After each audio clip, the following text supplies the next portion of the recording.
by WebEx, Senator Manchin. Thank you, Mr. Chairman. I appreciate it very much, and thank both of you for sharing your expertise with us today. Mr. Jocelyn, in your written testimony, you outlined how the bond between the Taliban and al-Qaeda still goes unbroken. In 2014, you testified before Congress saying that since al-Qaeda's founding, its assets have not been focused on attacking us, but on waging insurgencies against local governments. So my question would be, now that al-Qaeda can now enjoy a really friendly relationship with Taliban government and power in Afghanistan, do you believe their priorities will shift from establishing footholds first, since they already have it, to now launching attacks first?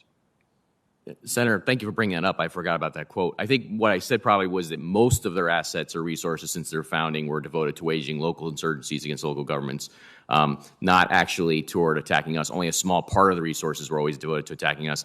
And in my testimony today, you can see I added a line, actually, I think it was the last line I added to the written testimony, saying that now that they've won in Afghanistan, those personnel are going to have more resources to devote toward regional and global operations. Okay, so my follow-up would be, I'm concerned over the over-the-horizon strikes. That's supposed to keep everything at bay. But will that simply delay? It's not going to deter terrorists from launching attacks against us, I don't believe. And now that we're out of Afghanistan, how do we go after the foundation organizations like al-Qaeda and ISIS? No, I agree, Senator. I think the over-the-horizon model is going to be very problematic. Even when the U.S. had a large footprint in Afghanistan, we couldn't get a working model of al-Qaeda. The U.S. couldn't to figure out how to really degrade them. They talked about al-Qaeda being decimated for so long, they actually never got around to defeating al-Qaeda in Afghanistan.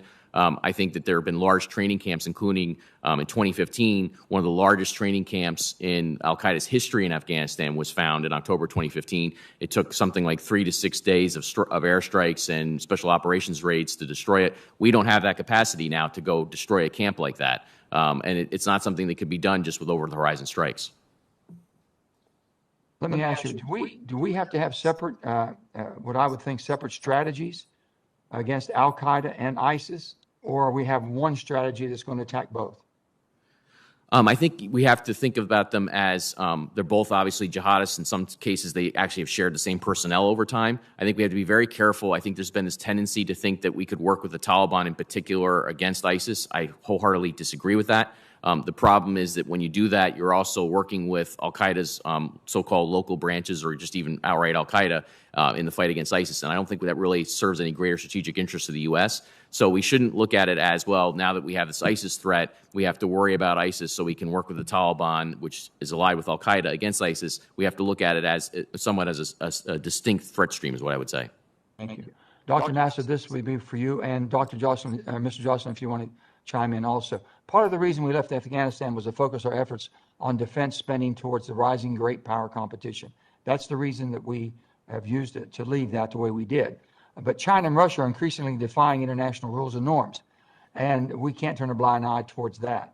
I'm a believer that we can walk and chew gum, however, and while we need to be countering these bad actors, I also see opportunities where we can work together, maybe. I don't understand that at all with them. So my question would be, what areas do you think that China and Russia, their intent with Afghanistan in the region, and what do we need to be concerned about to thwart, if we could, to make sure we're in front of this? And then my follow-up would be, what overreaching strategic goals should we have with Russia and China trying to make a foothold or make gains there would be detrimental to us? I believe that both China and Russia do not want for the United States to have a footprint in their backyard. Afghanistan is sort of the southern belly of Russia and is the western border of China. So I think to that extent, they're not supportive of serious U.S. presence, be it military or ultimately economic, diplomatic, in Afghanistan. But they do have counterterrorism worries of their own against different kinds of groups. The Chinese have a restless Uyghur minority that they don't want to be either inspired or supported by the Taliban. I think both the Russians and the Chinese don't want too much Islamic activism in Tajikistan, in Uzbekistan, and the like. How they're going to pursue their their counterterrorism objectives may be very different from our approach. They're not talking about over the horizon and the like. But that is an area that there might be a common ground in terms of making sure that terrorism doesn't emanate from Afghanistan and how to fight that. Mr. Johnson? I think that's right. They don't want America in Afghanistan, obviously. The issue now is, do they assume that America won't return to Afghanistan even if America is struck from Afghanistan? It's right now, I think it's an open question about how America will respond to anything in the region and what sort of presence we're going to have in the region. So I think that their concerns when it comes to Russia and China, their concerns are obviously very self-interested. They're about their own interests. Dr. Nasser is right that they have counterterrorism concerns flowing out of Afghanistan.